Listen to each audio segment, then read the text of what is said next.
Oi? Deus é apenas um. Então, por que ele se revela como Pai, Filho e Espírito?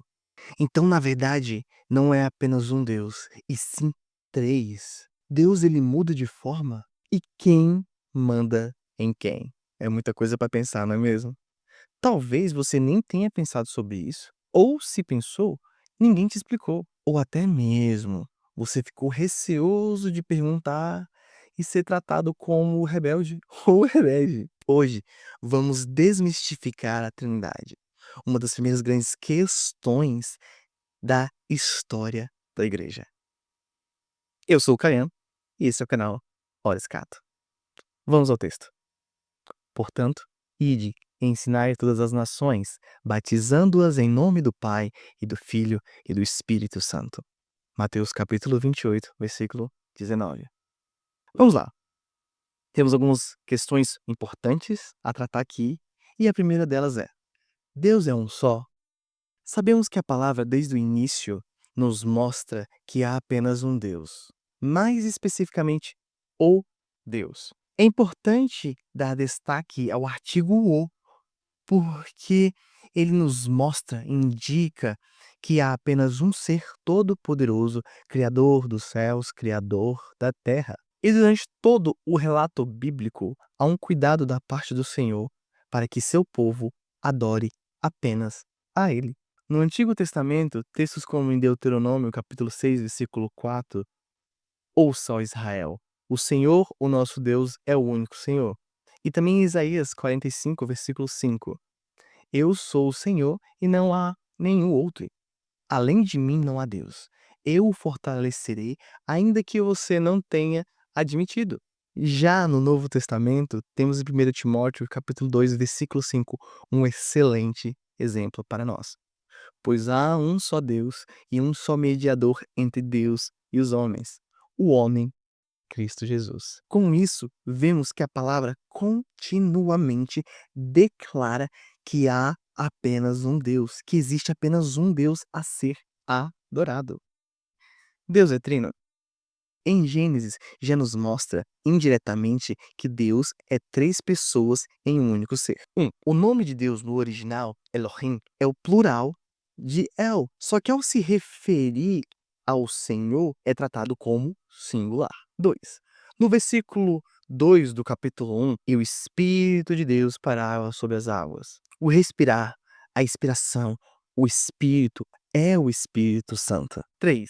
Temos no capítulo 3 e no capítulo 18, o Deus pré-encarnado se relacionando com o homem. Em todo o Antigo Testamento, ao lermos sobre o Espírito de Deus, estamos em contato com a menção do Espírito Santo, tá bom? São a mesma coisa, a mesma pessoa. E ao encontrarmos relatos sobre o anjo do Senhor, ali é o Deus pré-encarnado, tá bom?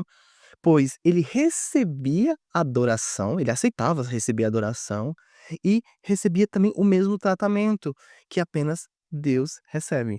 Já no Novo Testamento, temos no Evangelho de João, no capítulo 1, um poema belíssimo declarando a divindade de Jesus. E em Mateus, capítulo 3, versículo 16 e 17, no relato do batismo de Jesus, Pai, Filho e Espírito Santo se manifestam juntos. Chegando até 1 Coríntios, no capítulo 2, versículo 10, 11 e 16. Paulo mostra que o Espírito Santo é Deus. Deus muda de forma? Apesar de metáforas como Deus é como a água, é sólido, líquido e gasoso, eu acredito que sejam até bem intencionadas. Só que não é necessário esse tipo de comparação. Muitas vezes nem é adequado. Podemos entender que Deus é único e é três pessoas, havendo unidade em essência e distinção de cada pessoa, não sendo três deuses distintos e muito menos mudando de forma para agir de acordo com a necessidade. Uma hora é o Espírito, outra hora vai ser o Filho e depois sendo o Pai. Não, pois o Pai não é o Filho não é o Espírito e o Espírito não é o Pai, e todos é Deus. Toda analogia humana é limitada, é insuficiente naquilo que podemos entender. E devemos lembrar algo maravilhoso de Deuteronômio 29. As coisas encobertas pertencem ao Senhor, ao nosso Deus, mas as reveladas pertencem a nós e aos nossos filhos para sempre, para que sigamos todas as palavras desta lei. Desta forma, precisamos saber que há coisas que serão mistério, já que o Senhor está além daquilo que possamos entender, da nossa capacidade cognitiva. E ainda assim, Ele faz com que entendamos uma parte dele, uma parte de quem Ele é. Qual é a função de cada pessoa da Trindade? Cada pessoa da Trindade tem um papel distinto, tá certo? Primeiro, o Pai, ele é a fonte da criação e dos propósitos eternos. Depois, temos o Filho, mediador da salvação e revelação plena de Deus. E aí temos o Espírito Santo. Aplica a salvação, convence o mundo e inspira a igreja e guia a mesma. Quem manda em quem? Jesus, apesar de plenamente Deus, submeteu-se funcionalmente ao Pai em sua encarnação. O Espírito, ele procede do Pai e do Filho, sendo também divino e eterno. Essa subordinação é funcional, como eu já disse, tá? Não ontológica. E o que isso quer dizer? Na essência, as três pessoas de Deus são iguais em poder e em glória. Cuidados e conclusão. Então devemos evitar os seguintes erros. Erro: triteísmo, correção bíblica. Há um só Deus. Modalismo: um só Deus, vários modos. Três pessoas distintas coexistem eternamente. Subordinação essencial: a subordinação de Jesus foi funcional e voluntária. Negar a divindade do Espírito Santo. Ele é Deus.